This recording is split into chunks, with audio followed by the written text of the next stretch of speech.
പുതിയൊരു വീഡിയോയിലേക്ക് എല്ലാവർക്കും സ്വാഗതം. അങ്ങനെ അനന്തപുരിയിലെ എല്ലാവരും വിഷുക്കണി കാണാനുള്ള ഒരുക്കത്തിലാണ്. ആദ്യം മുത്തശ്ശിനെ കൊണ്ടുവന്ന് കണി കാണിക്കുന്നത്. പിന്നീട് ആദർശിനെ കൊണ്ടുവരുന്നുണ്ടായിരുന്നു ദേവയാനി. അതിനുശേഷം അബീനെ ജലജ കൊണ്ടുവരുന്നുണ്ടായിരുന്നു. പിന്നെ ജാനകി അനീനെയും കൊണ്ടുവരുന്നുണ്ടായിരുന്നേ.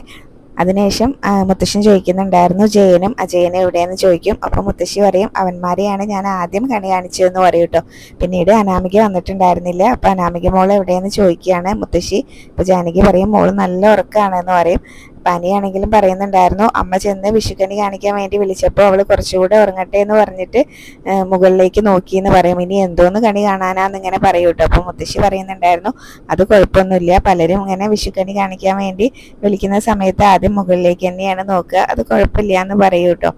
പിന്നെ അത് മാത്രമല്ല നയനമോള് വിളിച്ചായിരുന്നോ എന്നൊക്കെ ഇങ്ങനെ ജയനാണെങ്കിലും ആദർശിനോട് ചോദിക്കുന്നുണ്ടായിരുന്നു. അവൾ എന്നെ കൃത്യം 4 മണിക്ക് വിളിക്കുമെന്ന് പറഞ്ഞു, അത് വിളിക്കുകയും ചെയ്തു എന്ന് പറയും കേട്ടോ. അധികം ഒന്നും സംസാരിച്ചില്ല എന്ന് പറയും.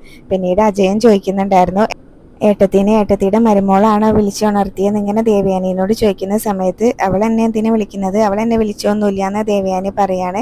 അപ്പോഴേക്കും അനാമികയാണെങ്കിൽ കണ്ണൊക്കെ പൊത്തിപ്പിടിച്ച് താഴേക്ക് ഇറങ്ങി വരുന്നുണ്ടായിരുന്നേ. അമ്മ എന്നെ ഒന്ന് പിടിക്കുമോ, എനിക്ക് വിഷുക്കണി കാണണം എന്നൊക്കെ പറഞ്ഞുകൊണ്ടാണ് കേട്ടോ വിളിച്ചുകൊണ്ട് വരുന്നത്. അപ്പോഴേക്കും അവിടെ തട്ടി താഴെ വീഴുകയും ചെയ്യുന്നുണ്ടായിരുന്നു.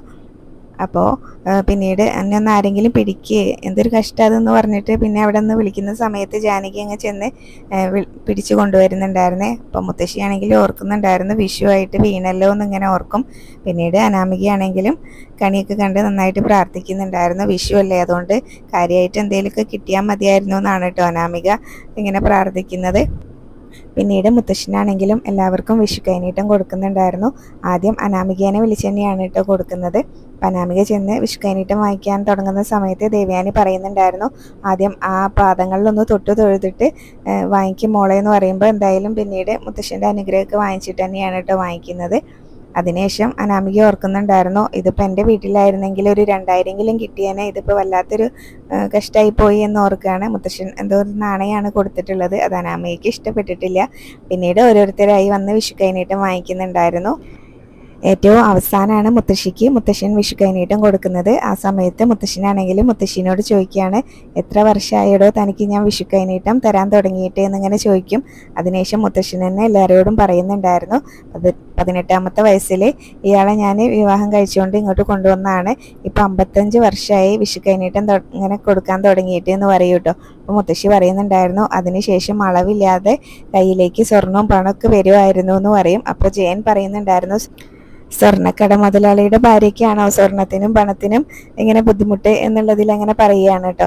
പിന്നീട് മുത്തശ്ശൻ ചോദിക്കുകയാണ് വിഷുവായിട്ട് കരിമരുന്ന് പ്രയോഗമൊന്നുമില്ലേ മക്കളെ എന്ന് ചോദിക്കുമ്പോൾ അഭി പറയുകയാണ് കരിമരുന്ന് പ്രയോഗം ഇല്ലാതെ എന്ത് വിഷുവാ മുത്തശ്ശാന്ന് പറയൂ കേട്ടോ. പിന്നീട് എല്ലാവരും വീടിൻ്റെ ഫ്രണ്ടിൽ പോയി അവിടെ ഇരുന്നിട്ട് കമ്പിത്തിരിയും പൂത്തിരിയും ഒക്കെ കത്തിക്കുന്നുണ്ടായിരുന്നു. അതിനുശേഷം നയനയുടെ വീട് കാണിക്കുന്നുണ്ടായിരുന്നു. അപ്പോൾ അവിടെയും കനകയും നന്ദും എല്ലാവരും ചേർന്നിട്ട് പൂത്തിരി കത്തിക്കുകയും കമ്പിത്തിരി കത്തിക്കുകയൊക്കെ ചെയ്യുന്നതാണ് കേട്ടോ. അതിൻ്റെ ഇടയിൽ കൂടെ നന്ദു ഒരു പടക്കം പൊട്ടിക്കുന്നുണ്ട്. അപ്പോൾ കനകയാണെങ്കിലും പേടിച്ച് അകത്തേക്ക് ഓടാനായിട്ട് തുടങ്ങുമ്പോൾ നയനെ പിടിച്ചു വെക്കുന്നുണ്ടായിരുന്നു കേട്ടോ. എന്നിട്ട് നന്ദുവിനോട് പറയും ഇനി അങ്ങനെ ചെയ്യരുത് എന്ന് പറയും കേട്ടോ. അപ്പോൾ അതിൻ്റെ ഇടയ്ക്ക് പടക്കം ഇങ്ങനെ പൊട്ടിച്ചത് അവർക്ക് ഇഷ്ടമായിട്ടില്ല, അപ്പോൾ അതുകൊണ്ടാണ് കേട്ടോ അങ്ങനെ പറയുന്നത്. പിന്നീട് എല്ലാവരും ഭയങ്കര സന്തോഷത്തിൽ തന്നെയാണ്. അതിനുശേഷം പിന്നീട് ദേവയാനിനെയാണ് കാണിക്കുന്നത്. ദേവയാനി അമ്പലത്തിലേക്ക് പോയിട്ടുണ്ടായിരുന്നു. അപ്പോൾ അവിടെ നിന്ന് പ്രാർത്ഥിക്കുകയാണ് നയനമോൾക്കും അവളെ സ്നേഹിക്കുന്നവർക്കും സന്തോഷവും ആരോഗ്യവും ഒക്കെ കൊടുക്കണേ എന്ന് പറഞ്ഞിട്ട് തന്നെയാണ് കേട്ടോ പ്രാർത്ഥിക്കുന്നത്. പിന്നീട് പൂജാരി ആണെങ്കിൽ തീർത്തൊക്കെ കൊടുക്കാൻ വേണ്ടിയിട്ട് പുറത്തേക്ക് വരുന്ന സമയത്ത് ഒറ്റയ്ക്ക് വന്നോളൂ എന്ന് ചോദിക്കും. അപ്പോൾ ദേവയാനി പറയുന്നുണ്ടായിരുന്നു ഇന്ന് കുറച്ച് നേരത്തെ എണീറ്റു, അതുകൊണ്ട് ആരോടും പറയാതെ ഇങ്ങോട്ട് പോരുമായിരുന്നു എന്ന് പറയും, ആരെയും വിളിക്കാതെ പോരുമായിരുന്നു എന്ന് പറയും കേട്ടോ. പിന്നെ മൂർത്തി സാറും അമ്മയും വരുമെന്ന് ചോദിക്കുന്ന സമയത്ത് അച്ഛനിങ്ങനെ അസുഖമൊക്കെ ഉള്ളതല്ലേ, അതുകൊണ്ട് നേരത്തെ ഒന്നും എണീക്കാറില്ല, എന്തായാലും വരുമായിരിക്കും എന്ന് പറയാണ്. അപ്പോൾ അമ്മ വിളിച്ചിട്ട് ഇങ്ങനെ അദ്ദേഹത്തിൻ്റെ പേരിൽ അർച്ചനയും വഴിപാടൊക്കെ നടത്താൻ പറഞ്ഞിരുന്നു, അതൊക്കെ ചെയ്തിട്ടുണ്ട്. അപ്പോൾ പ്രസാദം തരട്ടെ എന്ന് ചോദിക്കുകയാണ്. അപ്പോൾ എനിക്ക് 1-2 സ്ഥലത്തും കൂടെ പോകാനുണ്ട്, അപ്പോൾ വീട്ടിൽ നിന്ന് ജാനകിയും ജലജയൊക്കെ വരും, അവരുടെ കയ്യിൽ കൊടുത്താൽ മതി എന്ന് പറയുകയെ. അപ്പോൾ അങ്ങനെ ആയിക്കോട്ടെ എന്ന് പറയുന്നുണ്ടായിരുന്നു. അതിനുശേഷം പിന്നീട് ദേവയാനി ഒരു കാര്യം മറന്നുപോയി ഭഗവാനെ പറയാൻ വേണ്ടിയിട്ട്. അപ്പോൾ എൻ്റെ മരുമകൾ ഇതുവരെ വിശേഷം അറിയിച്ചിട്ടില്ല, അവരുടെ ഒരു കുഞ്ഞിനെ താലോലിക്കാം, എനിക്ക് നല്ല ആഗ്രഹമുണ്ട്, അത് ഉടനെ സാധിച്ചു തരണേ എന്നൊക്കെ പറഞ്ഞ് വീണ്ടും അവിടെ നിന്നിട്ട് പ്രാർത്ഥിക്കുന്നുണ്ടായിരുന്നു ദേവയാനി. ജലജേനെയും ജാനകിനെയും ദേവയാനി അമ്പലത്തിലേക്ക് പോയപ്പോൾ വിളിക്കാത്തതുകൊണ്ട് തന്നെ മുത്തശ്ശനോട് ചെന്ന് പരാതി പറയുന്നുണ്ടായിരുന്നു. എല്ലാ വിഷുവിനും ഞങ്ങൾ ഒരുമിച്ചാണല്ലോ അമ്പലത്തിലേക്ക് പോവാറുള്ളത്, ഇത്തവണ ഏട്ടത്തി ഞങ്ങളെ വിളിക്കാതെ പോയി എന്ന് പറയൂട്ടോ. ഏട്ടത്തിയുടെ സ്വഭാവത്തിൽ ഇപ്പം എന്തൊക്കെയോ മാറ്റങ്ങളുണ്ട് എന്നൊക്കെ ഇങ്ങനെ മുത്തശ്ശനോട് പറയുകയാണ്. മുത്തശ്ശനും പറയുന്നുണ്ടായിരുന്നു അവൾക്ക് ഇങ്ങനെ കരലൊക്കെ മാറ്റി വെച്ച ശേഷം അവൾക്ക് നല്ല ചേഞ്ച് ഉണ്ട് എന്ന് പറയൂട്ടോ. അപ്പോൾ അത് കാര്യമാണല്ലോ. അപ്പോൾ അതുകൊണ്ട് തന്നെ ആ കാര്യങ്ങളെക്കുറിച്ച് സംസാരിക്കുന്നുണ്ടായിരുന്നു. ജലജയാണെങ്കിലും ഏട്ടത്തി ഇന്നലെയും പുറത്തു പോയായിരുന്നു, എന്നിട്ട് എന്തൊക്കെയോ വാങ്ങിക്കാനുണ്ടെന്ന് പറഞ്ഞ് പിന്നെ കുറേ കഴിഞ്ഞപ്പോഴാണ് വന്നത്. ഇതിപ്പോൾ ഞങ്ങൾ ഒരുമിച്ചാണ് അമ്പലത്തിലേക്ക് പോകാറുള്ളത്, എല്ലാ തവണത്തെ വിഷുവിനും. ഇന്ന് ഞങ്ങളിന്ന് വിളിക്കാതെയാണ് പോയത് എന്നൊക്കെ പറയുമ്പോൾ അവൾക്ക് തോന്നുമ്പോഴാണ് ഇപ്പോൾ അമ്പലത്തിലേക്ക് പോകുന്നതും വരുന്നതും ഒക്കെ മുത്തശ്ശനും പറയാണ് കേട്ടോ. അത് പിന്നെ അമ്പലത്തിലേക്ക് ആയതുകൊണ്ട് പിന്നെ അതിനെങ്ങനെ വിമർശിക്കാനും പറ്റില്ല, അതൊരു നല്ല കാര്യമാണല്ലോ എന്ന് പറയുന്നുണ്ടായിരുന്നു. പിന്നീട് ജാനകി പറയുന്നുണ്ടായിരുന്നു എന്തായാലും ഇപ്പോൾ ഏട്ടത്തിയുടെ സ്വഭാവത്തിൽ നല്ല മാറ്റമുണ്ട് എന്നൊക്കെ ഇങ്ങനെ പറയുമ്പോൾ എന്തായാലും നിങ്ങൾ രണ്ടുപേരെയും പോലെ വീട്ടിനകത്ത് പ്രശ്നങ്ങളൊന്നും ഉണ്ടാക്കുന്നില്ലല്ലോ അവളെ എന്ന് പറയൂട്ടോ. പിന്നെ ഇങ്ങനെ ദേവയാനി ഒറ്റയ്ക്കാണല്ലോ ഇങ്ങനെ അടുക്കളയിൽ എല്ലാ ജോലിയും ചെയ്യുന്നതും ഭക്ഷണം ഉണ്ടാക്കുന്നതും ഒക്കെ. അപ്പം അതിലൊക്കെ നല്ല വിഷമമുണ്ട് മുത്തശ്ശനും മുത്തശ്ശിക്കും. ജോലിക്കാരിനെ പോലും വെക്കാതെ അവളത് ഒറ്റയ്ക്ക് ചെയ്യുന്നതിൽ എന്നൊക്കെ പറയും. നിങ്ങളാരും ഇങ്ങനെ അവളെ സഹായിക്കുന്ന പോലും ഇല്ലല്ലോ എന്ന് മുത്തശ്ശി പറയുന്നുണ്ടായിരുന്നു. ഇവള് ജലജയാണെങ്കിൽ ആദ്യം ചെയ്യില്ല, പക്ഷെ നിന്റെ കാര്യം അങ്ങനെയല്ലായിരുന്നല്ലോ എന്ന് ജാനകിനോട് പറയുന്നുണ്ടായിരുന്നു. അവള് ദേവയാനി നിർബന്ധിക്കുമ്പോഴല്ലേ നിങ്ങളൊക്കെ അവളൊന്ന് ചെന്ന് സഹായിക്കുന്നത്, അപ്പം നിനക്ക് എന്താ ഒന്ന് സഹായിച്ചൂടെ എന്നൊക്കെ ഇങ്ങനെ ചോദിക്കുന്നുണ്ടായിരുന്നു കേട്ടോ ജാനകിനോടാണെങ്കിലും. പിന്നീട് അനാമികയും തമ്മിൽ ഇങ്ങനെ നല്ല ഇതിലൊന്നുമല്ലല്ലോ പോകുന്നത്. അപ്പം അത് ആരും പറഞ്ഞ് ശരിയാക്കാത്തതിൻ്റെ ഒരു ദേഷ്യമൊക്കെ ജാനകിക്കുണ്ട്. അത് ജാനകിയാണെങ്കിലും മുത്തശ്ശനോട് തന്നെ പറയുന്നുണ്ടായിരുന്നു കേട്ടോ. അനാമിക മോള് അനിയുമായിട്ടുള്ള ബന്ധം പിരിഞ്ഞു പോകുമെന്നുള്ളൊരു പേടി എനിക്കുണ്ട്. അവരാരും അങ്ങനെ അവർ നല്ലതിൽ പോകണമെന്ന് ആരും ഇങ്ങനെ ആഗ്രഹിക്കുന്നുമില്ല. അവരൊന്ന് പറഞ്ഞ് തിരുത്താനും ഇവിടെ ആർക്കും അങ്ങനെ സമയമില്ല, ഇഷ്ടമില്ല എന്നൊക്കെ പറയുന്ന സമയത്ത് അതിൻ്റെ ഒരു ദേഷ്യം എനിക്കുണ്ട് എന്ന് ജാനകി പറയുകയാണ്. പിന്നീട് അത് മാത്രമല്ല മുത്തശ്ശനാണെങ്കിലും പറയുന്നുണ്ടായിരുന്നു വിഷുവായിട്ട് ഇനിയിപ്പോൾ കൂടുതൽ സംസാരിക്കാനൊന്നും നിൽക്കണ്ട, നിങ്ങൾ ഇങ്ങനെ അമ്പലത്തിലേക്ക് പോവുകയാണെങ്കിൽ പോയിക്കോ എന്ന് പറയും. അതുവരെ പോകുന്ന സമയത്തും മുത്തശ്ശി പറയുന്നുണ്ടായിരുന്നു അത് ശരിയാണ്, അനാമികയും തമ്മിൽ ഒരു പൊരുത്തം ഇല്ല എന്ന് പറയും. അപ്പം മുത്തശ്ശനാണെങ്കിലും പറയുന്നുണ്ടായിരുന്നു പൊരുത്തമുള്ള ഒരു കുട്ടി ഉണ്ടായിരുന്നു, പക്ഷേ അതിങ്ങനെ ആരും നടത്തി കൊടുത്തില്ലല്ലോ എന്നുള്ളതിലാണ് കേട്ടോ മുത്തശ്ശൻ പറയുന്നത്.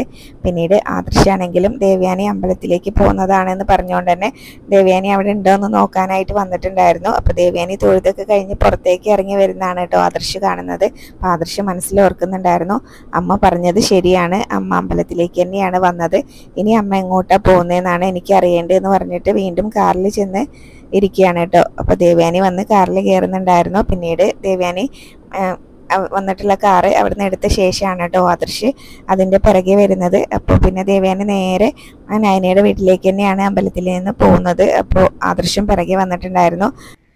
ദേവയാനി നയനയുടെ വീട്ടിലേക്ക് കയറി പോകുന്നതും എല്ലാം തന്നെ ആദർശ് കണ്ടു.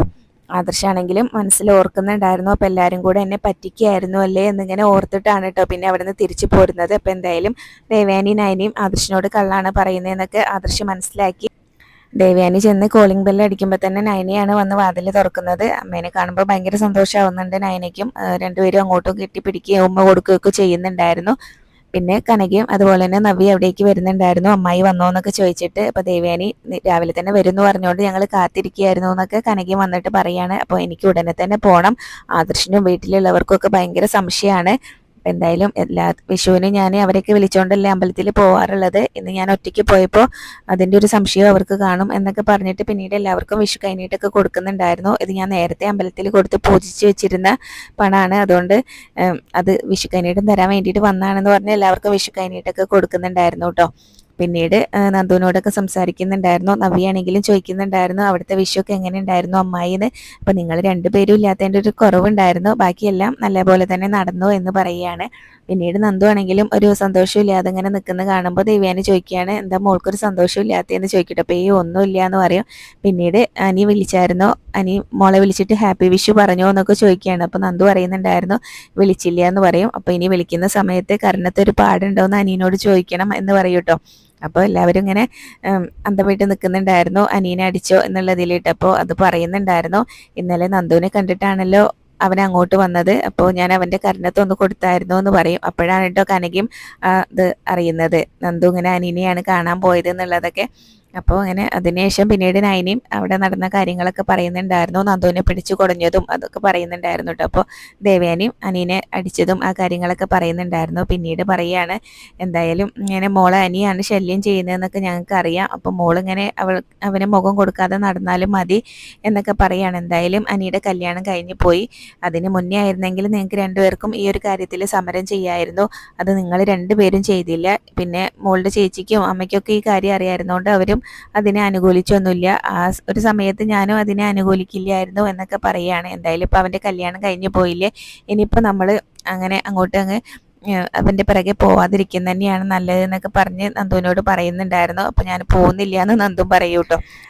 നന്ദു അനീനെ കാണാനാണ് പോയതെന്ന് കനക അറിയുന്ന സമയത്തും കനക ഇങ്ങനെ നന്ദുവിനെ വഴക്ക് പറയാനായിട്ട് തുടങ്ങുമ്പോൾ, ഇനിയിപ്പോൾ വിഷു ആയിട്ടൊന്നും പറയേണ്ട കനക, എന്തായാലും മോളിപ്പോൾ ഇനി ക്യാമ്പിലേക്കൊക്കെ പോകാൻ നിൽക്കല്ലേ എന്ന് പറയുകയാണ്. പിന്നീട് അത് മാത്രമല്ല, നൈന പറയുന്നുണ്ടായിരുന്നു, അനിയാണെങ്കിലും നന്ദുവിൻ്റെ ഒരു കാര്യം പറയുമ്പോൾ മാത്രമാണ് അതനുസരിക്കാത്തത്.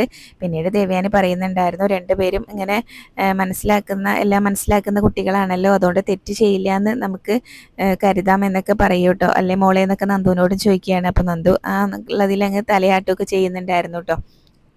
അനിയാണെങ്കിലും നന്ദുവിൻ്റെ ഈ ഒരു കാര്യത്തിൽ മാത്രം അവൻ ഇങ്ങനെ മറ്റുള്ളവർ പറഞ്ഞതനുസരിക്കുന്നില്ല എന്നുള്ളൊരു പരാതി നൈനയ്ക്ക് ഉണ്ടായിരുന്നു. അപ്പോൾ അതും നൈന പറയുന്നുണ്ടായിരുന്നു. പിന്നീട് ജയനോടാണെങ്കിലും അജയൻ ഇങ്ങനെ പറയുന്നുണ്ടായിരുന്നു, ആദർശിൻ്റെ കാര്യം തന്നെയാണ് പറയുന്നത്. ആദർശിനെ ഇങ്ങനെ മനസ്സിൽ എന്തോ ഒരു വിഷമം ഉണ്ടെന്ന് തോന്നുന്നുണ്ട്.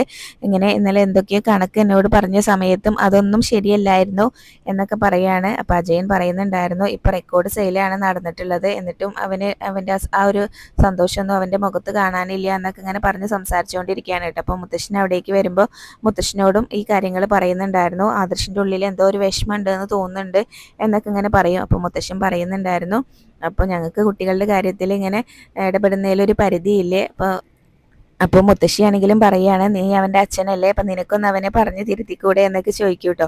അപ്പോൾ ആ സമയത്താണെങ്കിലും പിന്നീട് പറയുന്നുണ്ടായിരുന്നു, അതിനിപ്പോൾ മകനല്ലേ അച്ഛന് ഉപദേശം തരുന്നതല്ലേ എന്നിങ്ങനെ പറയും. അപ്പോഴേക്കും ആദർശ് അവിടേക്ക് വരുന്നുണ്ടായിരുന്നേ. അപ്പോൾ ആദർശിനോട് ചോദിക്കുന്നുണ്ടായിരുന്നു, നീ എവിടെ പോയതാന്ന് ചോദിക്കട്ടെ. അപ്പോൾ ഞാനൊന്ന് അമ്പലത്തിലേക്ക് പോയതാന്ന് പറയുന്ന സമയത്ത്, സാധാരണ നമ്മളെല്ലാവരും കൂടെ അമ്പലത്തിലേക്ക് പോവുകയാണല്ലോ ചെയ്യാറുള്ളത്, ഇപ്പം ഇങ്ങനെ പ്രായമായവരെ ഇങ്ങനെ കൂടെ കൂട്ടാൻ ബുദ്ധിമുട്ടായോ എന്നൊക്കെ മുത്തശ്ശൻ ചോദിക്കുകയാണ് കേട്ടോ.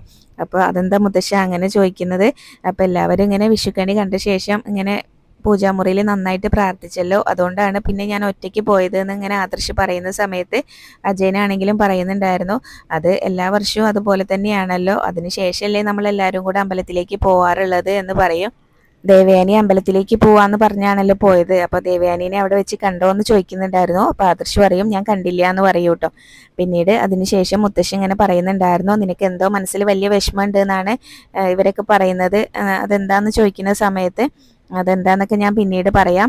അപ്പം നൈനമോളുമായിട്ട് എന്തെങ്കിലും പ്രശ്നമുണ്ടോ എന്ന് മുത്തശ്ശി ചോദിക്കും. അപ്പോൾ മുത്തശ്ശീനോടാണെങ്കിലും ആദർശ് പറയുന്നുണ്ടായിരുന്നു, എനിക്ക് നൈനയായിട്ട് മാത്രമല്ല മറ്റൊരാളായിട്ടും ചെറിയ പ്രശ്നമുണ്ട്, അതൊക്കെ എന്താണെന്ന് ഞാൻ പിന്നീട് പറയാം എന്നിങ്ങനെ പറയുമ്പോൾ എല്ലാവരും ആദർശിൻ്റെ മുഖത്തേക്ക് നോക്കുന്നിടത്താണ് ഇന്നത്തെ എപ്പിസോഡ് അവസാനിച്ചിട്ടുള്ളത്.